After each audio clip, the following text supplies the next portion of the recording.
નમસ્કાર મિત્રો, મારી ચેનલમાં તમારું સ્વાગત છે। તેલંગાણા કામરેડી જિલ્લામાં રખડતા કૂતરાની હત્યાનો એક તાજેતરનો બનાવ સામે આવ્યો છે। લગભગ 200 કૂતરાઓને મારી નાખવામાં આવ્યા હતા, જેનાથી છેલ્લા અઠવાડિયામાં રાજ્યમાં માર્યા ગયેલા કૂતરાની સંખ્યા કુલ લગભગ 500 થઈ ગઈ છે। સૂત્રોએ જણાવ્યું હતું કે તાજેતરમાં ગ્રામ પંચાયતની ચૂંટણી દરમિયાન કેટલાક ચૂંટાયેલા પ્રતિનિધિઓ ગામ લોકોને રખડતા કૂતરાઓનો ત્રાસથી મુક્ત કરવાનું વચન આપ્યું હતું। આ વચન પૂર્ણ કરવા માટે કૂતરાને મારી નાખવામાં આવ્યા હતા। આ માટે તેઓ આ ભયાનક કૃત્યને કેમેરામાં કેદ પણ કર્યું।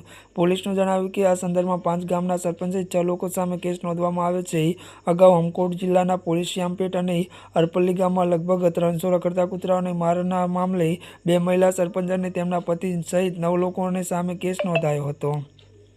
કૂતરાઓને છુટકારો ત્યારે મેળવવાનું વચન આપ્યું। ડિસેમ્બર 2025માં યોજાયેલી ગ્રામ પંચાયતની ચૂંટણી પહેલા ત્યારે કેટલાક ઉમેદવારો ગામ લોકોને વચન આપ્યું હતું કે તેઓ રખડતા કૂતરાઓને અને વાંદરાઓને ત્રાસનો સામનો કરશે।